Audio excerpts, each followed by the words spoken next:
Welcome to Inside Texas Football YouTube channel, powered by InsideTexas.com. It's another edition of the Saturday Roundtable, and we've got a great topic today, looking back at some of the history of college football, of course, as Texas hosts a bunch of official visitors. But make sure you like this video, subscribe to the channel, and head to InsideTexas.com. You can use promo code IT1.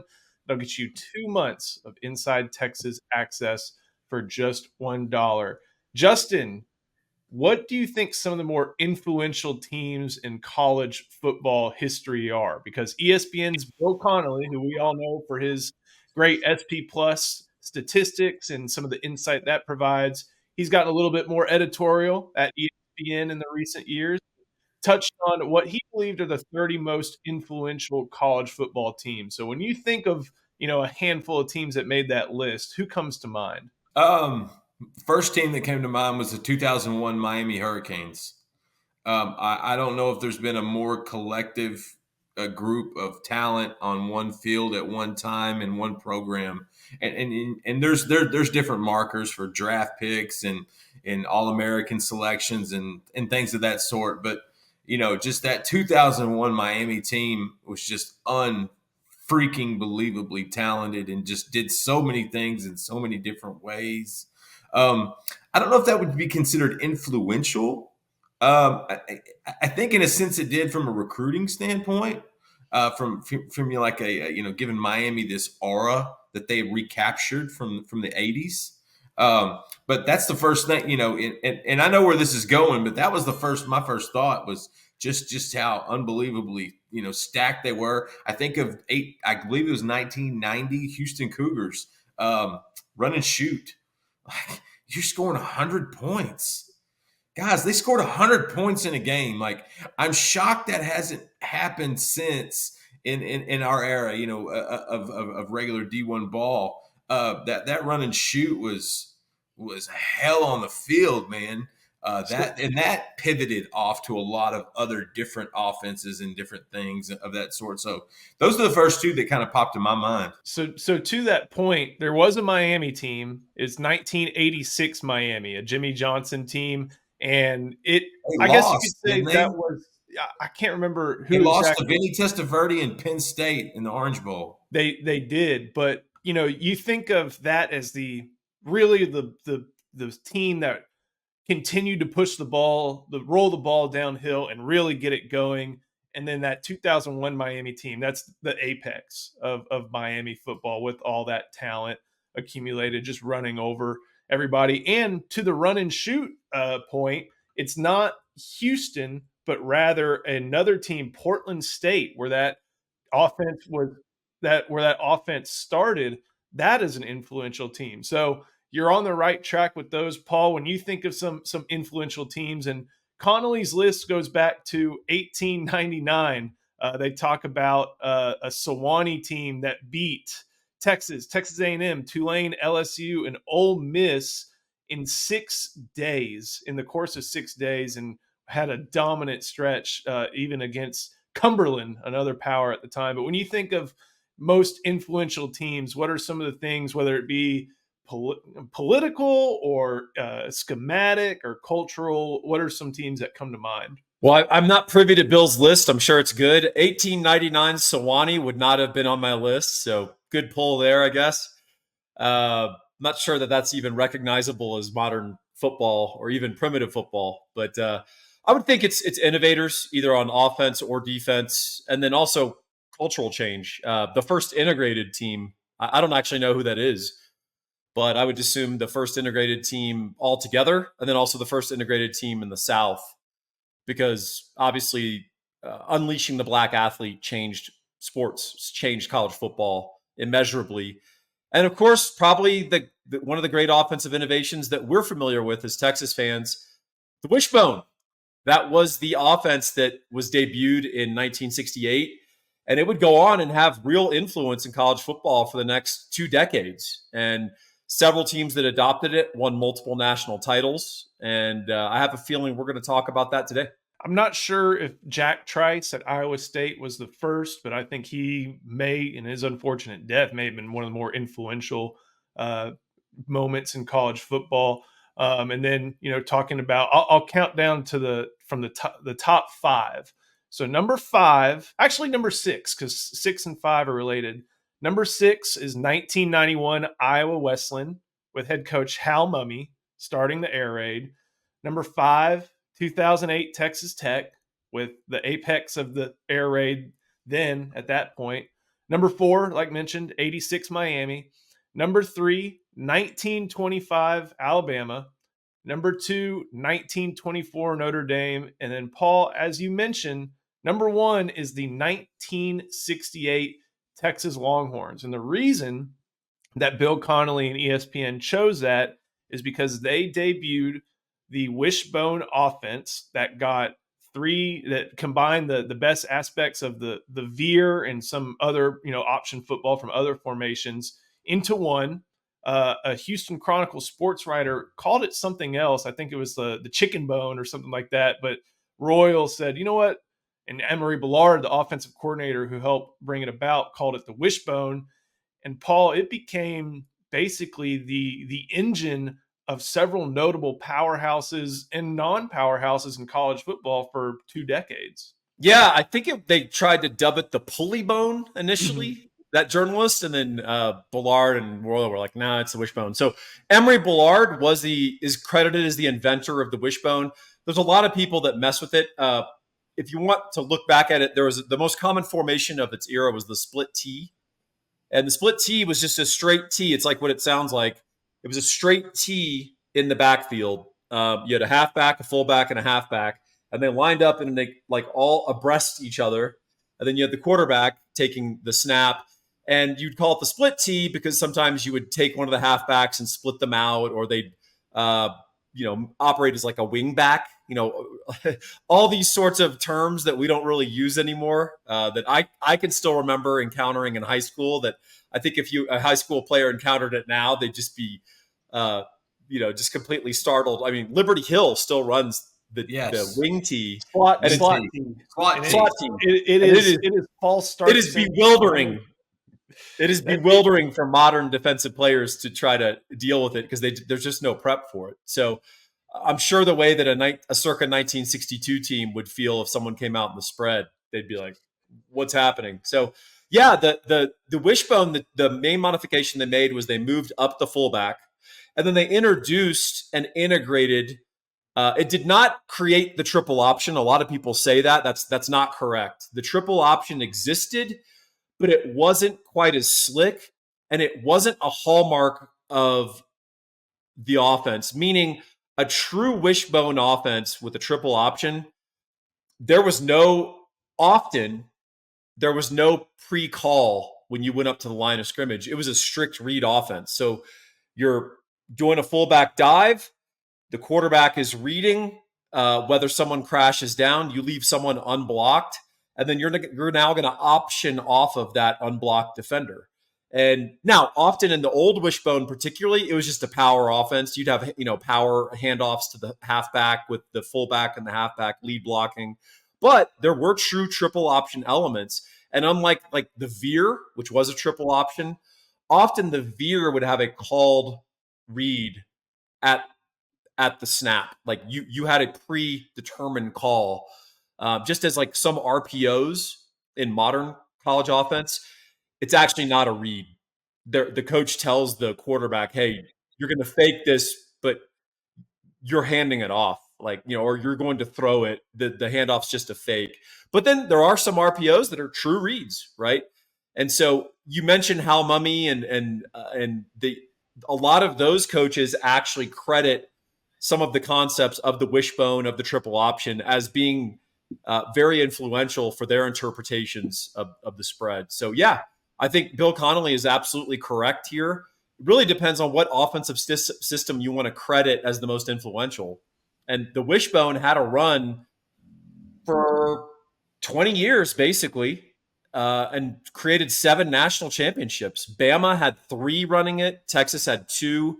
OU had 2. And maybe there's another one I'm not aware of. I didn't remember this.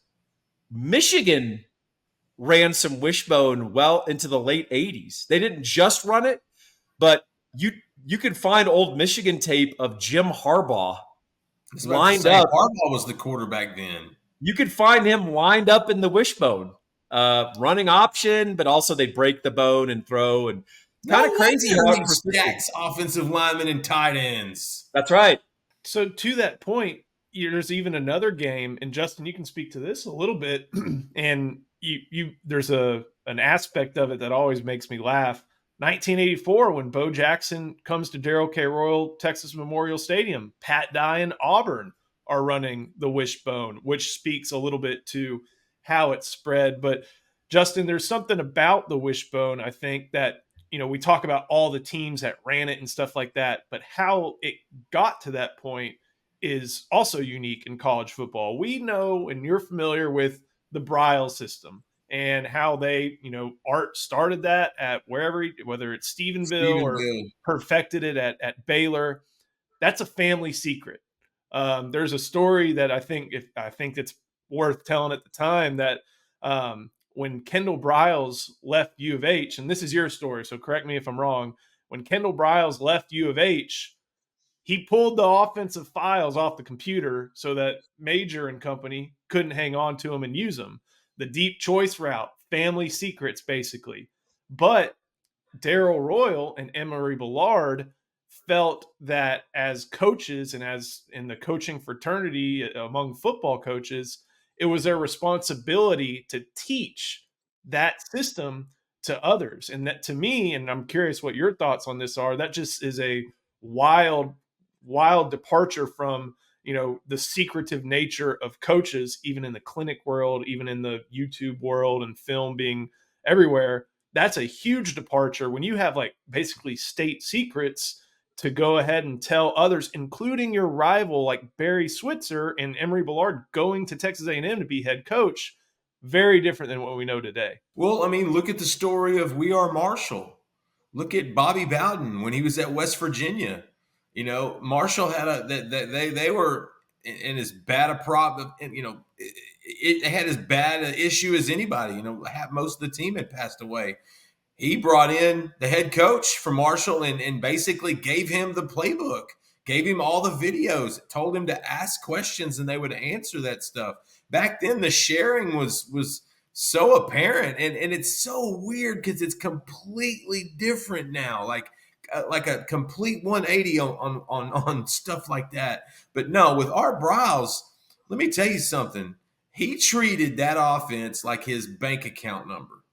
And only the select few got to know what that was. And when those coaches started to dissipate and go to different places, when Sterling Gilbert took it to another place, when Kendall took it to another place, when Dino Babers and Vincent Marshall and Philip Montgomery and all these guys started taking it to different places, Briles figured out, man, the secret's out. They're giving away the keys to the car, and so in some ways he thought that was sinful. Like, he just did not like people knowing those things. They would scrape everything from the school they came from because they didn't want anybody knowing anything. So it's so funny. I wonder when that shifted. I wonder when it went from helping out a rival to let's leave a fake playbook on the field at the Red River Shootout for Mike Leach and hope that Greg Davis or somebody picks that thing up and actually thinks it's real. Like, where was the shift? That to me would be a fascinating insight. Like, at what point did college football coaches decide, you know what? Screw you. I got to win. I got to keep my job. I got to continue to recruit. I am not going to sit here and help you learn how to beat me. And so that's the unique part. When did that happen? That would be awesome. So I don't know exactly when that shift occurred, Justin, but I think DKR was responsible for a big part of it because he became sort of an object lesson of why you shouldn't share with your rivals. So to just recap the story, I know it's famous for a certain generation of Texans, but I don't think a lot of Texans do actually understand what happened. So when the Wishbone was installed in mid 1968, Texas went on this incredible run. Before that, even DKR had owned Chuck Fairbanks, who was the head coach at Oklahoma. And Fairbanks was struggling, and it looked like he was going to get fired. And he had a young offensive coordinator and great recruiter named Barry Switzer. And Oklahoma was struggling, and DKR, being this sort of chivalrous, old school gentleman, said, "Hey, Fairbanks is in trouble. I think he's going to get fired. Emory Bellard, go up, teach OU the wishbone." And Emory Bellard, by the way, couldn't believe it. He was like, "What are we doing?" And he was like, "Barry Switzer is going to call you, answer his call and answer any question he has and send him whatever he wants." And that's exactly what Emory Bellard did under orders from DKR. Switzer integrated the wishbone. And in fact, its debut, this all happened in the bye week before they played Texas. So OU debuted their wishbone against the Longhorns in the fall of 1970. Texas won that game easily because OU didn't know how to really execute it yet. But that is what turned the fortunes of OU football. And it was something that, Royal really resented, because Switzer was initially very grateful, but Switzer, being Switzer, quickly negatively recruited Royal and a bunch of stuff that was really unfair, and then also spied on him famously. And that really broke the coach's code. I mean, DKR was a strict code guy. And as a coach, my job is to help any other coach who asks, even a rival. But also, there's a code here. You can't spy on me. You can't negative recruit me. And of course, OU and Switzer, it was OU. And they're going to do what they needed to do to win. And so they really, frankly, were responsible for Wishbone 2.0. Because the originally Texas Wishbone was very well executed, and it was novel, and it was very tough. Like, all the players were really tough and gritty. But OU introduced an element of speed. And if you watch the OU wishbone that eventually comes to fruition versus the 1970, or of course Texas stayed in the wishbone until Earl Campbell's junior year or senior year, 77. Yeah. So you can look at it, and it's two offenses being run at different speeds. And OU really flourished during that time period. At the same time, another coach that Royal was very close to, Bear Bryant, came to Royal and said, "Hey, we're really static on offense, and we're not getting it done." Bama introduces the wishbone, and they go on the greatest run in Bama history until Nick Saban. So Bama, during that time period between 71 and 82, they ran the wishbone. They went 123, 19, and 1 with 3 national titles.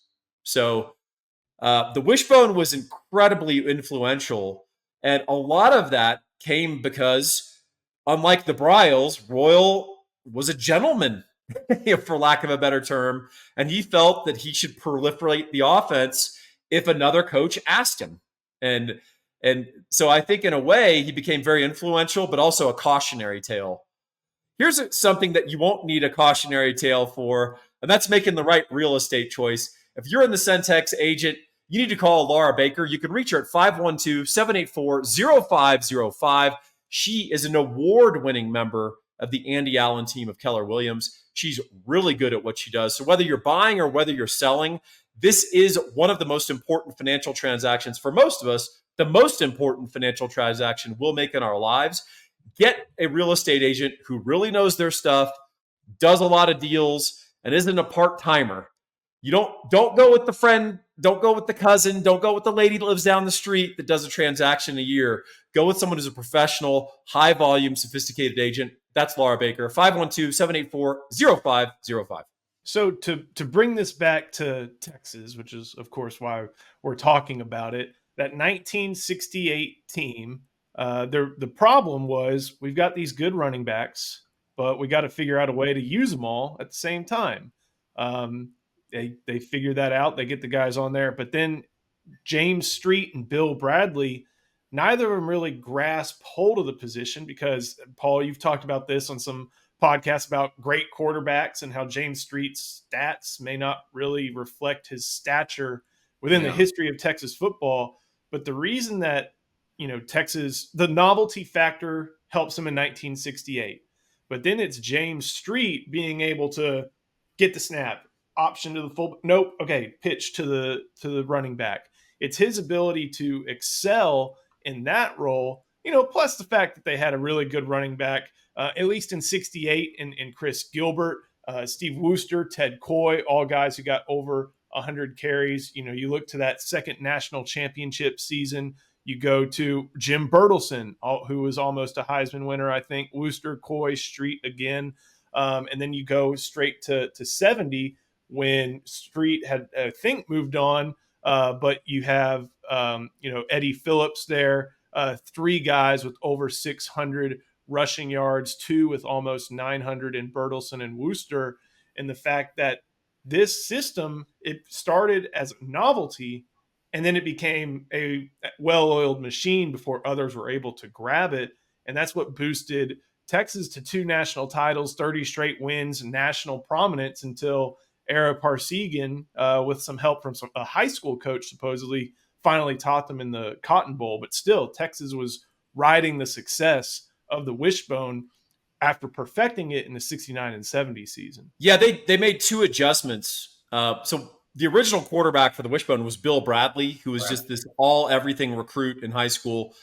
They called him Super Bill, East Texan, and an elite athlete. He would go on and play in the NFL at safety for 10 years, and then he had a successful career as a coach. But Bill Bradley didn't process as quickly as James Street, even though he was the superior athlete. And what Royal quickly realized is that getting the reads right was more important in the initial stages of the Wishbone than having a super elite athlete carrying the ball at quarterback. Now, later, they'd have guys get the reads right and be an elite athlete. And that was Jack Mildren at Oklahoma. He was the first quarterback that I know of that rushed for 1,000 yards in a season. And he was a better thrower, better athlete than Street. And then, of course, OU would introduce guys like Jamel Holloway, Charles Thompson, who were like next level. The other little adjustment they made, people forget, is initially they had the fullback up even closer to the quarterback in the initial stage of the Wishbone, and they realized that they needed to give him a little more space to make a read. So they moved him back a smidge, and that helped open up some of the reads and also help create some running lanes inside for the fullback. Because as Bullard always said, the fullback dive is what actually makes the Wishbone go. Because if they don't defend that correctly and you're not really punishing them with that play, that's what sets up everything else. Because then they start having to pinch and have guys crash down on the fullback. Once that happens, that's what opens up the corner, and that's where you break those big runs. So those are the 2 little adjustments, moving Street in because he was a better decision maker, a quicker processor. And then they altered the adjustment of where Wooster was lining up.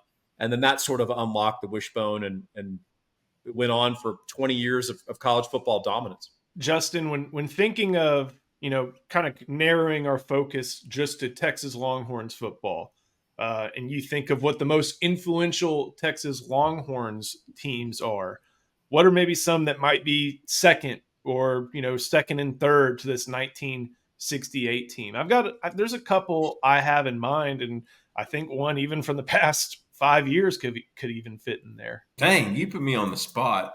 I'll go with 1996 Texas, when they were able to utilize 3 really good running backs, and that was maybe the start of the running back by committee mindset that overtook the NFL within the next 5 or 10 years. I don't know what the timeline is there, but that's one that I would think about with Ricky Williams, Sean Mitchell, Priest Holmes.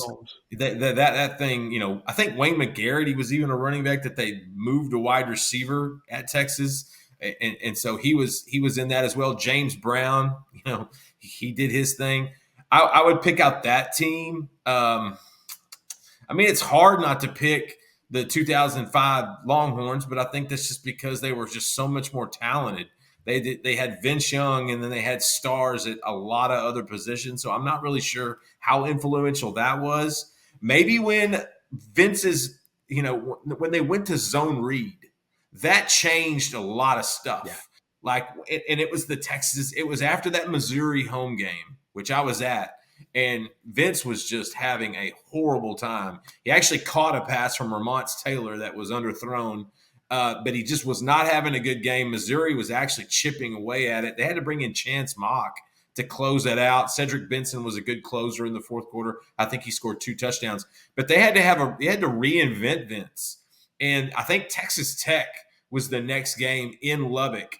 And it was just, I want to say Vince had 25, maybe 30 carries. Like, it was going to be a bully ball game. They were just going to run it down their throat.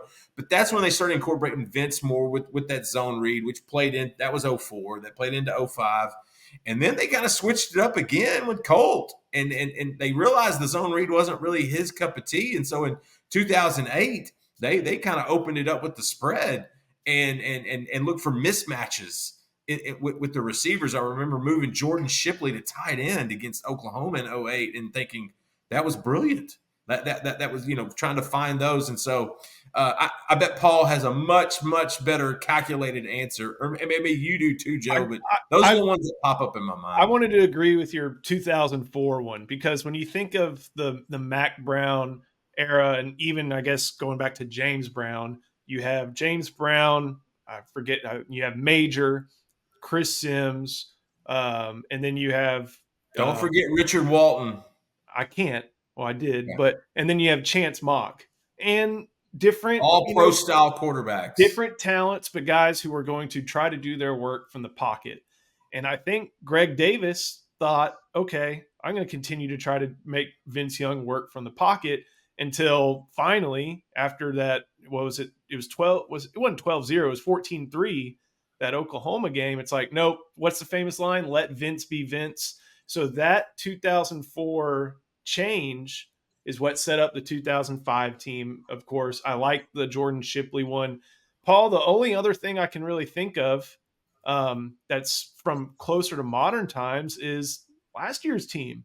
You and I kind of talked a little bit about how when we discussed the top 10 games in DKR history, you thought, okay, that Kansas State game is an honorable mention. And that kind of has me thinking, you can't be a prisoner of the moment, but you have to put things into context and realize the fact that Texas has, using wide receiver talent, maybe not all from the state of Texas with Xavier Worthy, but using wide receiver talent that's been superfluous in the state, in A.D. Mitchell and Jordan Whittington, even Jatavian Sanders as a tight end, using that properly, using the spread quarterbacks from basically spread quarterback high school in South Lake Carroll, him coming and starting to finally make use of the spread tactics and even new RPO tactics. Like, I think last year's Texas team, especially the fact that it went on to great heights, should be mentioned. The only other one I can think of is, I can't remember the year, but whenever they moved Earl Campbell from fullback to actually back in the bone, which set up his Heisman campaign, that's what I'm thinking of. Am I missing any big ones?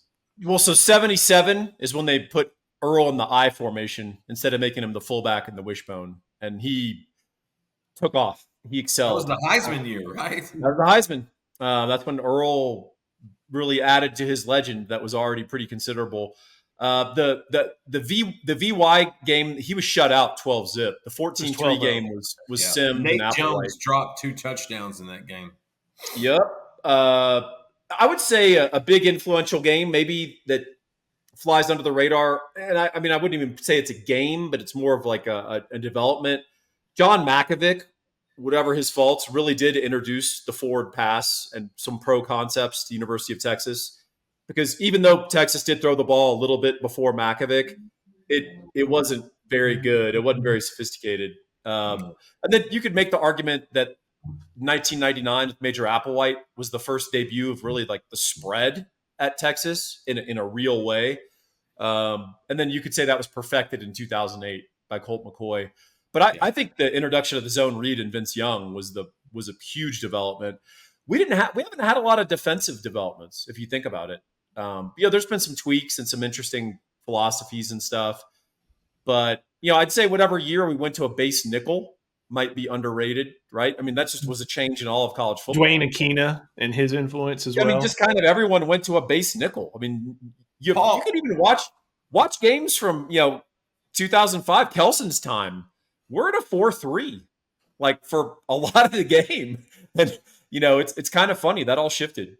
Paul, would you say a lot of the defensive stuff came from the NFL? I Yes. mean, and that's that. My first thought was, Buddy Ryan with the Bears, that stack that they ran. Then I'm thinking of the Tampa 2 with Monty Kiffin and Tony Dungy, and then Zone you had blitzing.